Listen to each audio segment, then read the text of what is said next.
પછી કબીર સાહેબ કે ભાઈ મન કો દાવો મન કો પૂજો, મન ક્રિયા મન ભોગી, મન કો દાવો મન કો પૂજો અને મન ક્રિયા થાય અને મન છે એ જ ભોગી થાય. બધું ભોગવટો મન કરે.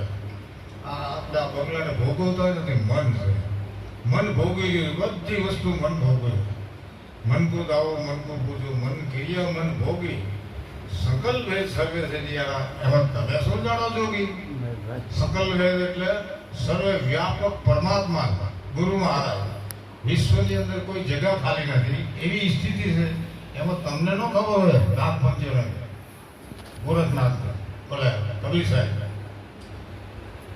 એટલે પાછો ગોરખ બોલે કે સૂન મંડળમાં કે ધૂણા અમારા, સૂન મંડળમાં ધૂણા અમારા, મેં જાગો જગ સુતા, એક પલની અંદર કે 14 લોક ફર્યો મેં ગોરખ અવધૂતા.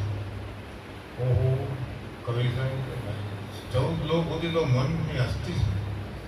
આપણે અંદર 14 લોક છે. એ 14 લોક સુધી તો મન નથી, મનની રાજ્ય સામ્રાજ્ય છે. એટલે કબીર સાહેબ પછી શું બોલ્યા? 14 લોકથી વચન હે ન્યારા. 14 લોક છે ને એનાથી વચન ન્યારું છે. હવે અહીંયા તો આ ભોગતો નથી. કોણ? ગોરખ. મન સૂન મંડળમાં કે ધૂણા અમારા, એટલે અહીંયા ધૂણો કે મારો સૂન મંડળમાં એ તો બરાબર. સૂન મંડળમાં ધૂણામાં મેં જાગો, હું જાગું છું કે આપણે બધું આખું જગત છે ને એ અજ્ઞાન દશામાં હોતું છે. એમ એનું કહેવાનું થાય. મેં જાગો અને જગ સૂતા. હવે જે છે અહીંયા હોતી તો સાચો, પણ એક પળમાં કે 14 લોક ફરી ગયો એટલે તારી એ મનની અસ્થિ છે. એક પળમાં જે 14 લોકમાંથી ફરીને ગયો એ મનની અસ્થિ. એટલે કબીર સાહેબ તો મન ઉપર બોલ્યા અને આ મન મૂકતું નથી, ખ્યાલ નથી આવતો ગોરખનાથનો. એટલે વચન 14 લોકથી ન્યારું. એટલે આપણે કોઈ 14 લોકની અંદર કાંઈ ફસાવતા ને નહીં ફસાવતા. પછી કબીર સાહેબ બોલે છે કે તેરા જૈસા હરણા જંગલ में फर फर पवन फरूकता, बिना सेवाए क्या फल होता, वो मुक्ति कबू नहीं पाता. જંગલની અંદર હરણા દોડે છે, ઝાંઝવાનું નીર જોઈ અને એને એમ તો પાણી છે પાણી છે પાણી છે, દોડ્યા કરે દોડ્યા કરે દોડ્યા કરે. એ ઝાંઝવાના નીરની અંદર દી હાથમે કે ઝાંઝવાનું નીર બંધ થઈ જાય. બંધ થઈ જાય એટલે ઓલા હરણા છે ને એને તૃષ્ણા રહી ગઈ, તૃષ્ણા રહી ગઈ. એમ આપણે જન્મ લીધો અહીંયાથી આ સંસારની માયા હોય છે. આપણે જેમ ઓલા હાઈતા એટલે આગળ વાત આવો અમારી વાત છે. આપણે કોઈ ઉઠો તો ભાઈ ગયા જાઓ. એટલે હું શું કહું છું,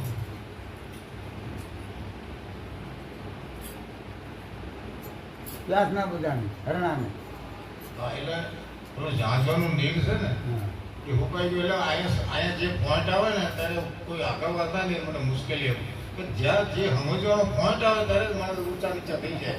જેની વાર્તા માંડી હોય બારોટની, બારોટ નથી અમે તુરી બારોટ નથી થાય. વાર્તા માંડી છે ને સવારે બધા પૈસા દે તો માઇક મેલ હાલો. એટલે એવી વાત બધી જ. આ તો સંતની વાત. આનો તો પૂરેપૂરો ટાઈમ નહીં બેવાનો અને પૂરેપૂરું મનને સ્થિર કરવાનું અને પૂરેપૂરું ચિત્ત અંદર લગાડવાનું. તો આપણે ભલે ટૂંકી ભાગી ગમે એવી વાતો કરે પણ માણસ જો ચિત્ત કે સાંભળે છે ને શ્રવણ મનન અને નિધ્યાસન. મહાપુરુષ શું કીધું? શ્રવણ એટલે સાંભળવું, શ્રવણ પછી મનન, આગળ પછી મનન કરવું. હવે મનન અને પછી નિધ્યાસન એટલે પોતાના જીવનમાં ઉતારી દેવું કાંઈ એને નિધ્યાસન કહેવાય. એટલે હવે એ 3 વસ્તુની પેનલનું મને જ્ઞાન છે. હવે આમાં આગા વાળા નામ જોયું એટલે મને એ નથી સારું લાગતું. મને એમ થાય કે આનું ધ્યાન જ ના મળે. ત્યાં બધા ફાંકા પડે છે, સુલા નકામા ઉજારો કરે એવું થાય પડે. એટલે શ્રવણ મનન અને નિધ્યાસન હંમેશા શ્રવણ કોઈ પણ શબ્દ બોલતા હોય ગમે તેવું બોલતા હોય પણ એમાં ચિત્ત રાખજો તો તમને આપણને સમજાય. ચિત્ત નહીં હોય ને આપણું સર્વ કાનિયા રાખશો ને તો આપણને નહીં સમજાય. કારણ કે બીજે ગમે ત્યાં બેઠા હોય હવે ભલે મારામાં ધ્યાન પર ઘેરે વિચાર હોય શું કામ તમારે વિચારો બધા ઘેરે. હવે અહીંયા તમે બેઠા રહો આ તો ખાલી થોડીયું બેઠું છે પછી તમે તો ઘેરે જ બેઠા રહો. એટલે હું તમને નથી કહેતો બાબુ મને નહીં આ તો ખાલી વાત છે. એટલે થોડું હારણકાથી જાગવાનું નીર આજ પડી બંધ થઈ ગયું. હવે એના તૂટણા રહી ને એમાં સંસાર ઝાંઝવાનું નીર છે. જેટલું તો પકડી પાડ્યું હોય ને એ બધું ઝાંઝવાનું નીર છે. અને એની વાઈને આપણે દોડ્યા જ કરીએ અને એમાં જિંદગી પૂરી થઈ જાય. ઝાંઝવાના નીર જેવો આ સંસાર છે. એમાં આપણે એની પાછળ દોડ કરતા એનો અંત આવતા આપણે મરી જાય છે. બસ પટી કાંઈ ન થાય. એટલે કહે છે કે ઝાંઝવાનું એટલે કબીર સાહેબનો આ મત છે.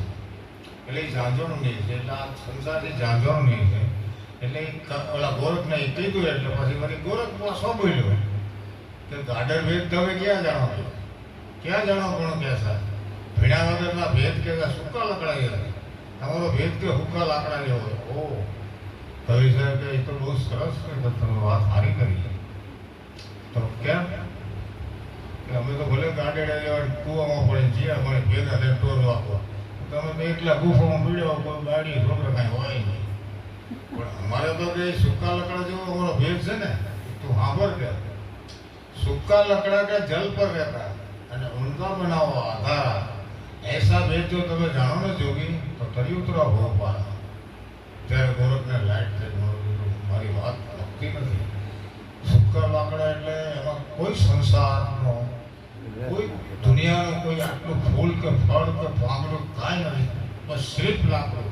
અને એમાંય પછી એની ભેજ છે ને પાણીમાં એ હુકાઈ ગયો. બિલકુલ લાકડો એટલે લાકડો એટલે એ લાકડો નદીમાં પાણી આવ્યું હોય ગમે એટલું અને જે લાકડામાં પાણી